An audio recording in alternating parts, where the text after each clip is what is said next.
When you're defending a homeowner or you're prosecuting a case for a homeowner, the homeowner is just an average Joe Blow, and the association has got a ton of money. They've got insurance for covering their attorney's expense, whereas the homeowner, he or she is busy trying to earn money to make the mortgage payments Right. and pay the associations and everything else. To be socked with $100,000, let's say, or $200,000 in attorney fees, that's just a killer. I'm Luke Carlson, and for almost 2 decades, my law firm, Ellis Carlson Law, has been at the forefront of defending homeowners against overreaching HOAs. We're not just leading the charge, we've created the go-to playbook on how to fight back effectively. Join us as we delve into the world of HOA disputes, sharing insights from our extensive experience and landmark victories. Throughout this podcast, we'll bring you in-depth interviews, demystify complex legal principles, and provide practical tips to safeguard your rights. While the information provided shouldn't be taken as legal advice, our aim is to empower you with the knowledge, strategies, and real-life success stories needed to navigate and overcome the challenges posed by overreaching HOAs.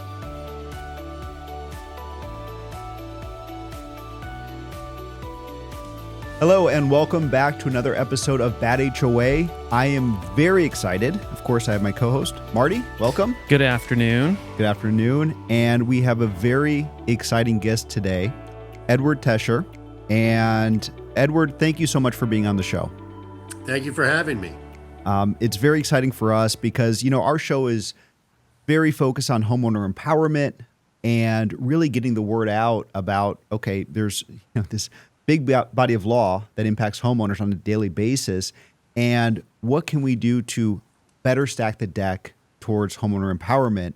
And in my mind, Edward, you are doing phenomenal work in the space when it comes to reform. So are you, Luke. You're doing a great job too with your organization. Well, we both are aligned. We're wearing the same jersey. And, the ultimate goal is, empowering homeowners, protecting homeowners against really bad HOAs at the end of the day. And we'll get into your body of work, but I think we start high level, Marty. Yeah, let's give Edward a proper introduction here. A California attorney, 20 years of practice, and for the past 10 years, primarily representing homeowners in HOA disputes. Yes. Education, double major in electrical engineering and nuclear engineering at UC Berkeley, master's in engineering from Cal State Northridge. Quite the pedigree. That is quite a pedigree.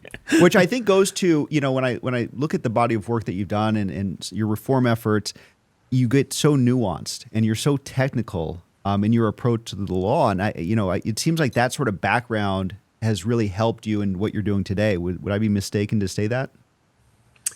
Well, of course, the law is a totally different, you come from a totally different mindset, I think, when you're talking about the law. The electrons or the neutrons, they do what they're told to do. They do what the laws of physics, whereas the homeowners association, they don't follow any laws. That's like more like a free radical. No, fair enough. Well, you and Edward's you guys cross path. Ellis Carlson Law and Edward cross paths with the Arroyo v. Pacific Ridge case, and we're going to get into that very specifically down here. And let's just frame this as this comes back to reform. Right. We've talked a lot about that the HOA space needs reform, and we've gone back to, let's say, Florida, for instance. After Surfside, it seemed like that was the genesis or the turning point where everything after that kind of fell into place. You have the John Oliver video. There's a lot of national attention Correct. after that Surfside, that horrible, horrific incident in Surfside. And Florida's done a tremendous job in overhauling a lot of their a lot of the legislation there. And California, I think, has kind of followed suit as well. Still a lot of work to be done. Correct. But you're kind of seeing reform and take a national stage, if you will. And so that comes back to Edward and some of the work that he's done and kind of spearheaded in terms of his reform efforts.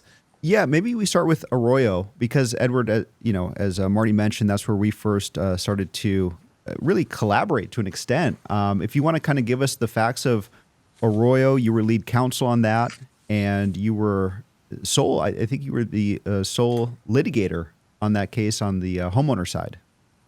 That's right. There's been a total of, I think now I counted it recently. There were 11 attorneys on the other side, and against, and of course I was being told at every step of the way that the case was frivolous. Well, you've got 11 attorneys from some very major law firms. That's right. And if the case was really frivolous, then why couldn't they have just got it dismissed like in the first week? So it dealt with a very important point in regarding the Davis-Sterling Act as regarding homeowners' elections. And we can talk a little bit about how important elections are, and I think maybe Marty will bring us to that later on. But the issue was that my client was being recalled by the board. She was the hardest working member of the board, and I think that made some of the other directors somewhat jealous. And they mounted a smear campaign against her, and she wanted to voice her position through the association media. What happened was that everyone in the association was invited to participate in the election by submitting a candidate statement. Every member of the association, except the members who were already on the board, which included her, and they wouldn't allow her to. But she was the one being recalled. They wouldn't allow her to submit a statement which would then be published. What happens is these statements are published by the association. They're distributed with the ballots that go out to the members. And they didn't want her to have that access to that association media. And that's where we got started on this case. Which is so outrageous. I mean, you think about it, just absolutely blocking her from really participating in the whole process. Mm.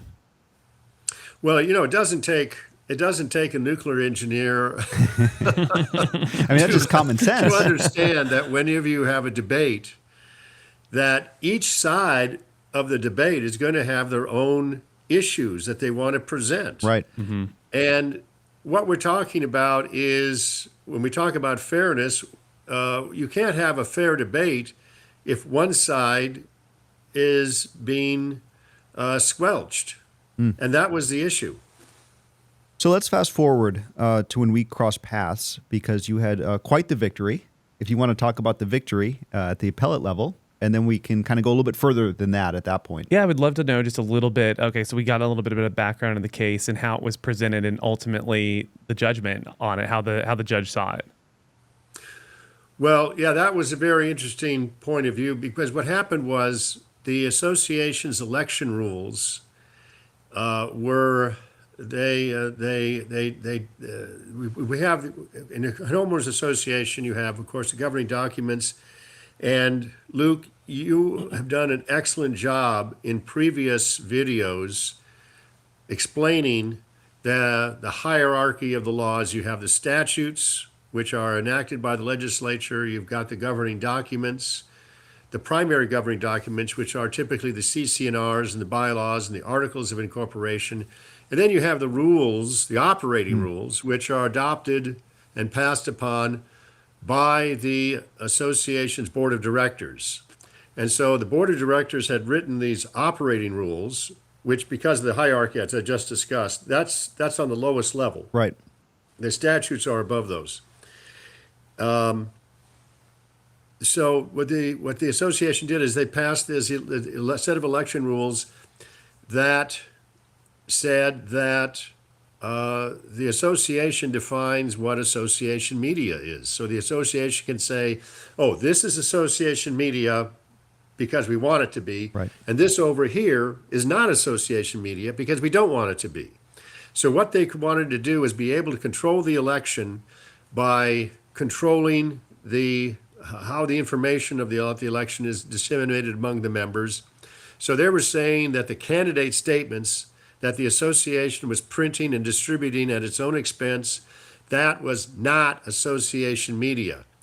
And at the trial level, the judge bought it. And I said, wait a minute, this doesn't make any sense. So we went up on appeal, And fortunately, the appellate court saw it differently. They said, well, a candidate statement, what's the purpose of a candidate statement? It's advocacy. Right. Why does a candidate want to send a message to the membership if not to get votes? The candidate is trying to explain why you should vote for me. I'm the candidate. Here's who I am. Vote for me. Right. That's the whole idea. Even if they don't say vote for me, the whole reason why they do it is to get votes. And to me, this was so completely obvious. The trial court didn't see it, but fortunately, the appellate court did. Yeah, and they came down with an opinion, and that's where really we stepped in and we met Edward. He sends us the unpublished opinion at the time, Right. and it did tremendous. It was so impactful for the homeowner. It clarified very specific things in the law that have historically been very ambiguous. And what I loved about Edward is he saw that as he says, listen, if we can get this published, that is such a big win for the homeowner. Can we talk about that for a second? Because as the layperson in the Yes. room, and speaking for the people behind the camera, what is the big deal of it being published versus non-published? Right, there was a big push, and to try to assist with getting that opinion published. Why is that such a big deal? Why do the homeowners care at the end of the day? Well, Edward, I'll let you take this lead or on this because it was your victory. And Okay, I want thank you to explain as to why it was so impactful for the homeowner to have this unpublished opinion be converted or, transition to a very published now opinion. Right. The important point of a published opinion is that it can be cited as precedent. So what this is a legal term means, what precedent means legally means that other courts can refer to it and attorneys can rely on it. So they can say, this is what, for example, with the definition of association media. Association media now includes, by this opinion, it includes any material sent out by the association and distributed to the members that is associated with the election, including material that is sent out along with the ballots. And before, the association was arguing, oh, no, and the trial court ruled that the materials that were sent out with the ballots, written by the statements, the candidate statements submitted by the candidates and then just published, printed, and distributed at homeowners association's expense, they were saying that that's not association media. And if a candidate, they can decide which candidates are allowed to have their statements submitted with the ballots. Well, the law says that if you provide access to any candidate or member, you have to do it for all candidates and members. And so that was the important point is that this means that elections now are more on a level basis because everybody in the association is allowed to submit a statement. If anybody is allowed, everybody's allowed. Which is really groundbreaking. And that was, again, such a massive win for the homeowner to clarify that. And then, the other big victory was the 51-45 versus 59-75 distinction. Do you want to speak to that? Because that has massive magnitude as well. And I think you would agree with that. Absolutely. But I have to tell you, I have to preface this, first of all, by saying that it has to do with something, a very big Achilles heel in litigation, which is always attorney fees. And that you don't want to be, in law, there's two situations when you have either statute or contractual provisions which provide for attorney's fees. And what that means is that usually it means that if you lose, you can be on the hook for paying the other side's attorney's fees. And of course, they're going to lean pretty heavy on the pencil because if you lose, because they're the ones who are getting paid and you're the one paying it. Right. So it's a double whammy. You lost the case, let's say, now you have to also pay the other side's attorney fees. And this is a major big problem for homeowners, Luke, because as you know, when you're defending a homeowner or you're prosecuting a case for a homeowner, the homeowner is just an average Joe Blow, and the association has got a ton of money. They've got insurance for covering their attorney's expense, whereas the homeowner, he or she is busy trying to earn the money to make the mortgage payments and pay the associations and everything else. To be socked with $100,000, let's say, or $200,000 in attorney fees, that's just a killer. So in HOA law, there's typically two different kinds of attorney fee provisions. The first one is prevailing party. And when we're dealing with general enforcement of governing documents, it's prevailing party. So whoever loses has to pay the other side's attorney's fees. But in elections law, we have Civil Code Section 5145, which means that the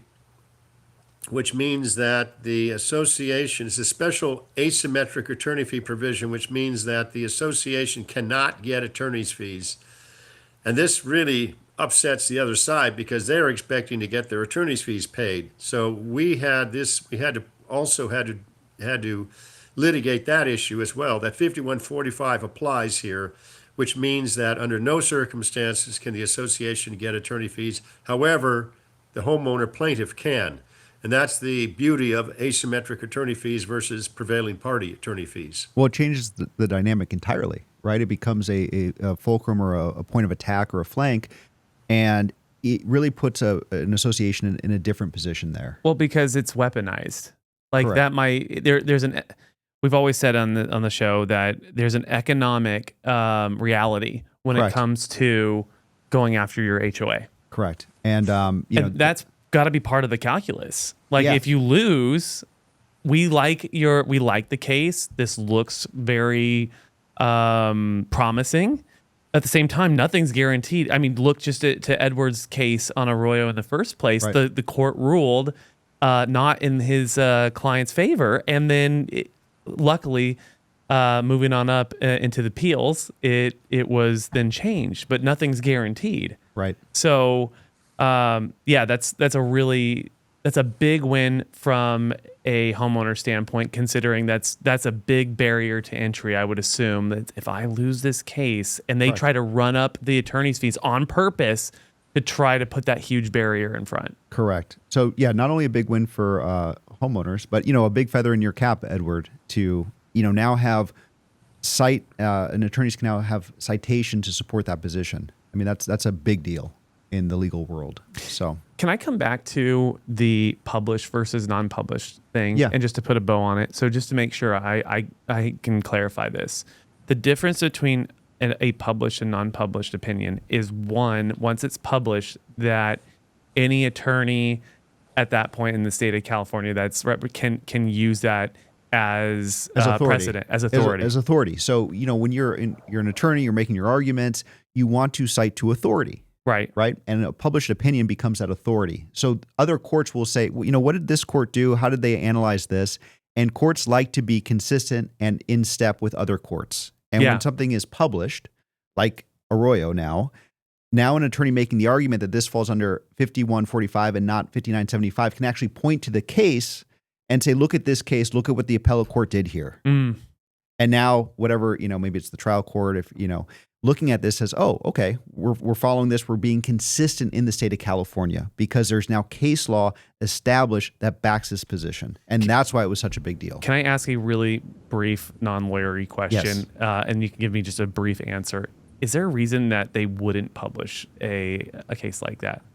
Like, is there ever a case that it seems like all these cases should be published and be able to be referenced, right? Is there a good reason? Sometimes I look at it, I ask that question because when I saw that Arroyo was not published, Edward, when we first spoke, I was kind of blown away by it. But to an extent, I think sometimes the appellate court may not understand the full gravity or the weight of these decisions. I mean, what's your thought on that, Edward? I mean, we're getting more into philosophical, sort of understanding what the justices do. But What's your take? Why go Well, unpublished? I think it's an excellent question that Marty's asking, and that is, when is a decision published and not published? And I think that the courts, they deal with these issues all the time. They get sort of, how shall I say? They get sort of desensitized to them, and they don't want to have their the case law books cluttered with a bunch of insignificant cases. They just don't see the significance of it, I don't think. But this case is really important because, well, I'll tell you why I know it's important, because all of these people are complaining about it. All these Right. associations are complaining about it.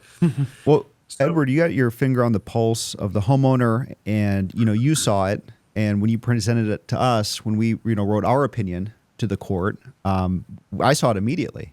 And so, sort of backing out of this, the courts don't always see it. They don't necessarily have the finger on the pulse. They don't necessarily know how big of a deal something is because they're not living it day to day.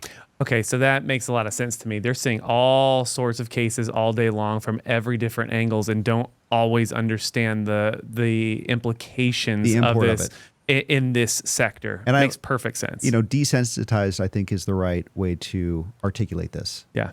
I think that's right. And again, they don't want to clutter it with useless published cases.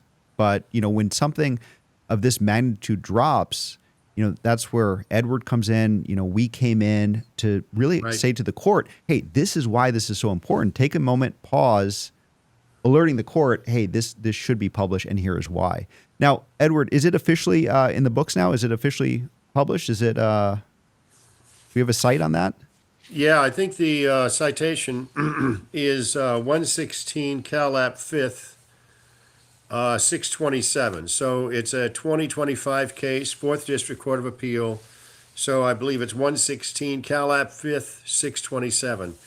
And yeah, so it was originally unpublished, and then L.S. Carlson, that's you, came in and helped rescue it from how do we say obscurity. So now we have a case which is published, which really really important that other people who are also other prospective homeowners who may be prospective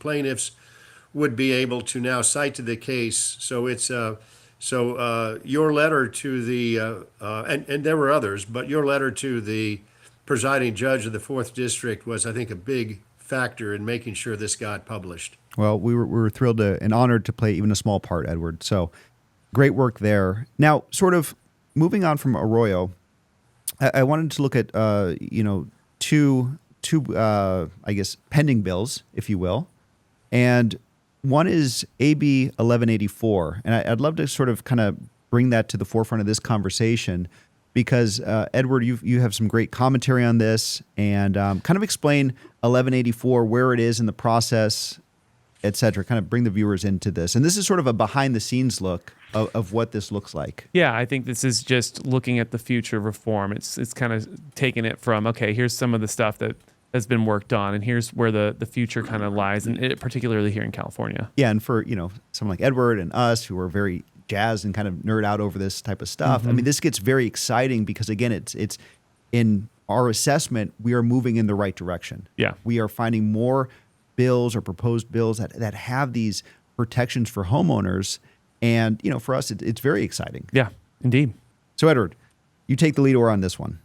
Well, thank you very much. Yeah, so the law is the ammunition, and we can be in the trenches, but if we don't have anything to shoot out, then we're not going to win. So we have AB 1184, and it was a 2-year bill. It was actually modified from another bill, and originally there was AB 21, and AB 21 didn't get very far because it tried to do too much. but then Assemblymember Patterson took it, and he did a great job. He trimmed it down, made it something that was going to be more palatable for the state assembly and the state legislature to adopt. One of the important things is that it fixes a case law problem. Marty asked about precedent. It turns out that there was a case called LNSU number 1, and what it did was it said that homeowner association boards could discuss and make decisions in private. And that was because the language of the law was ambiguous. And the 4th District Court of Appeal, the same court that approved Arroyo, ruled against the homeowner in that case, in that other case, saying that the board can do its business behind closed doors. So one of the things that 1184 does, AB 1184 does, is it says that you must bring the discussion out into the open. You cannot have a serial meeting behind closed doors. You can still exchange emails, but if a majority of the board is involved, then that's not allowed anymore. You can't have discussions and debates behind closed doors. So that's one of the things it does. It also does a couple other things which I think are important.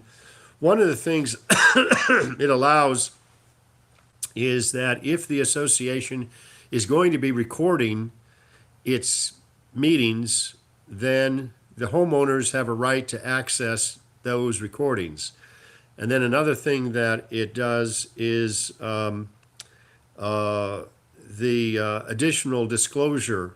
So if the board is involved in litigation, that information that has to be disclosed to the membership, because after all, the association's name is on the line. The association's business is being litigated before the courts. The homeowners need to have that information. So those are some of the things that AB 1184 does.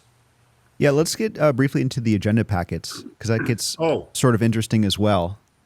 Oh yeah, and we've talked about this, but it should be flagged at minimum.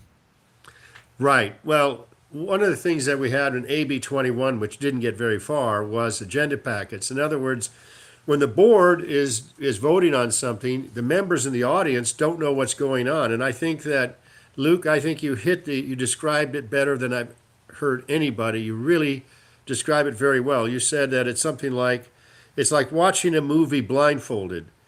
You can hear everything, but you can't see what's going on. And that's what boards have a reputation for doing. They've discussed these things, let's say in closed session, or the board members themselves, they've got the paperwork, they're reading it, and they say, okay, let's vote on item number 67 or 4B, whatever. All those in favor say aye. And the homeowners, they're there to find out what the board is doing. But the board won't divulge what they're doing because they've got the board packet, they've got the game sheet, but the homeowners don't. And so it's like, as you say, you're watching a movie blindfolded. You can hear what they're saying, but you can't see what they're doing. Yeah, it's absolutely ludicrous. You know, imagine that you're listening to this thing going on, but you have no context. Right.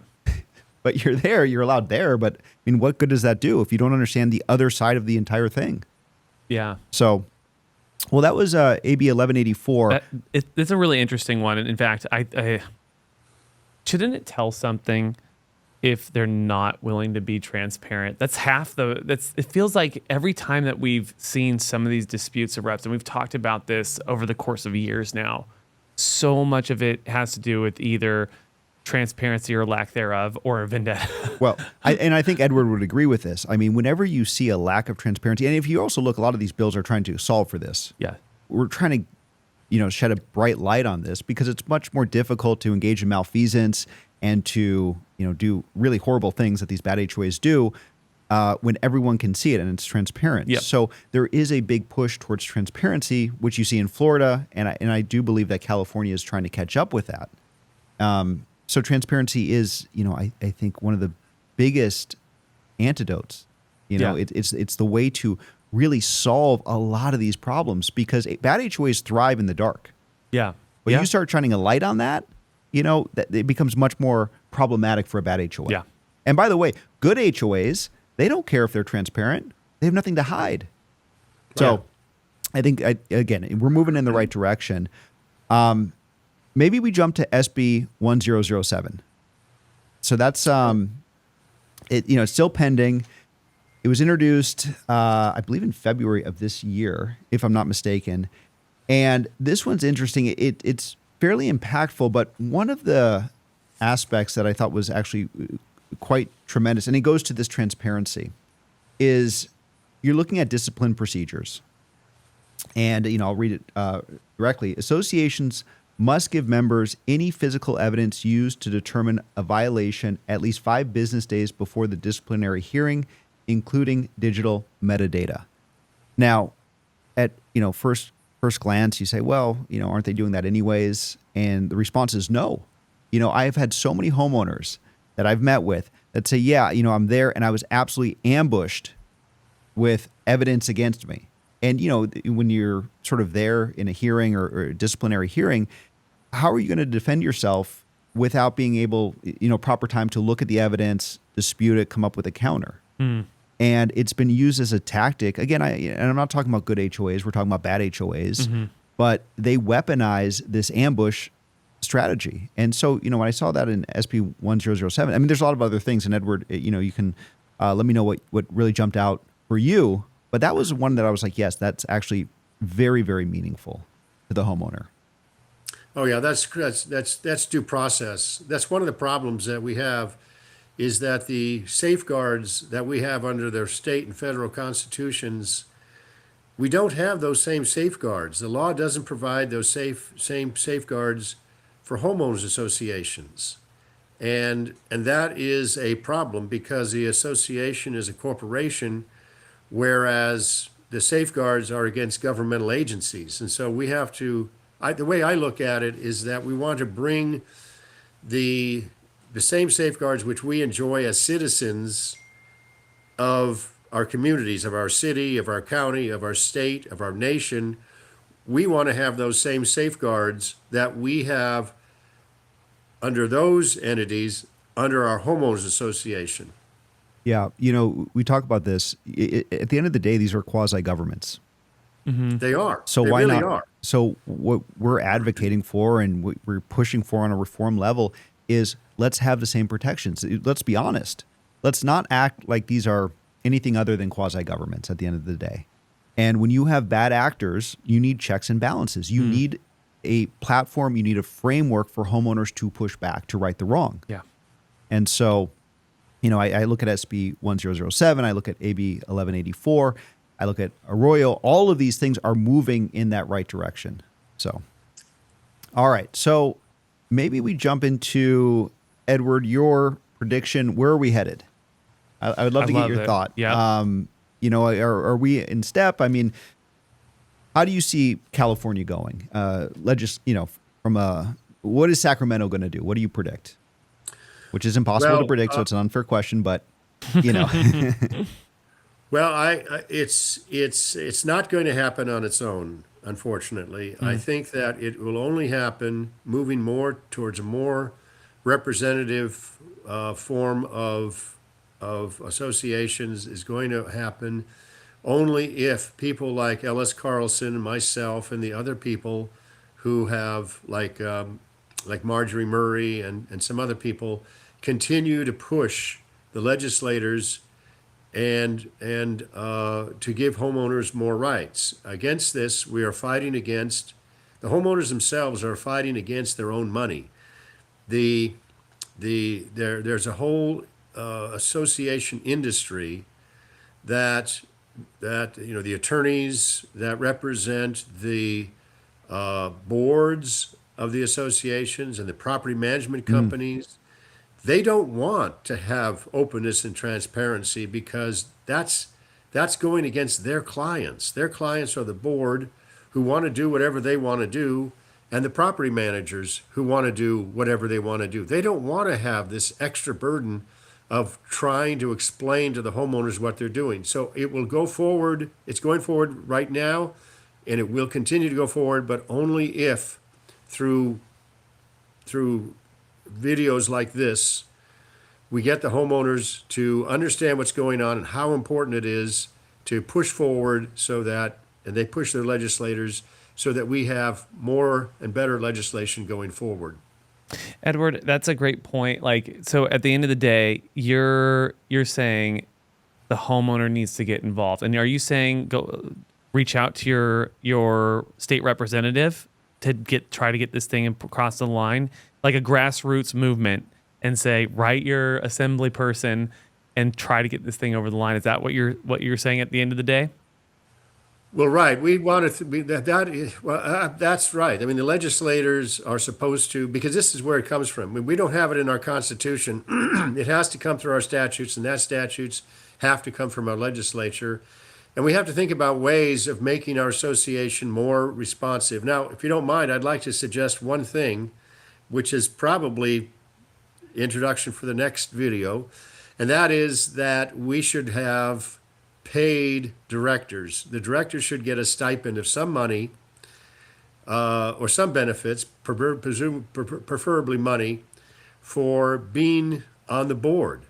And one of the problems that we have in so many homeowners associations is apathy. The homeowners don't want to get involved. They just want to come home. They want to do whatever they need to do. They want to see their families. They want to get ready for dinner. They want to have weekends. They don't want to have the home is their sanctuary. They don't want to have to come home to a problem. Right. Yes. So what they want to do is they want everything taken care of, and they want somebody else to do it because they don't have time. So I'm saying that if you want to get people involved, if you want to get good people to run for the board, you got to pay them something. I'm not talking about $50,000 or $100,000 a year. I'm just saying like a stipend of, let's say, $250 to $350 per meeting, and that can be moderated based upon Maybe the size of the community. Size of the community, et cetera. But I mean, how do you get people motivated? Right? Yeah. No, I follow that. It's interesting because you have maybe a lot of good individuals who would want to be on the board, but for a variety of reasons they just can't. And some of it might be economic. They can't afford to be on the board because it takes up time. Yeah. So maybe you start drawing them to a position where they say, I can justify it. We can actually, monetize, not necessarily in a bad way. I don't mean that to say that that's a negative connotation, but they're actually able to justify it economically to spend time away from their family, or at least to be in this position on the board and kind of offset the downside. Well, I mean, at the end of the day, I mean, I'll speak for myself. To run for the board, to me personally, feels like a burden. Yeah.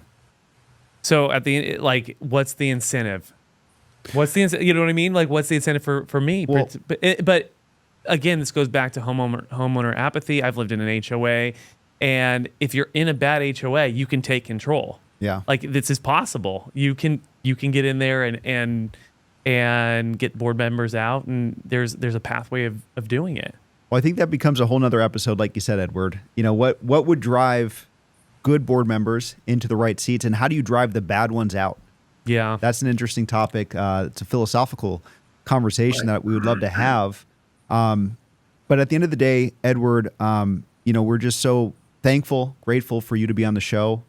And, thank you very much for having me. You are doing phenomenal work. And it's been an honor to collaborate with you and to really get your insight into Arroyo and where California is headed. So hopefully we can have you back. Anytime. All right, wonderful. Marty, thank you. Thanks for having me as usual. We appreciate you guys watching. If you like the show, like it, subscribe. Be sure to leave comments. Check out our subreddit, Bad HOA. Again, we spend a lot of time on there cultivating or curating our material. If you have questions for Edward, we'll put them in front of him. Yeah, please leave any questions, comments. We would embrace that. So thank you guys, and we'll see you next time.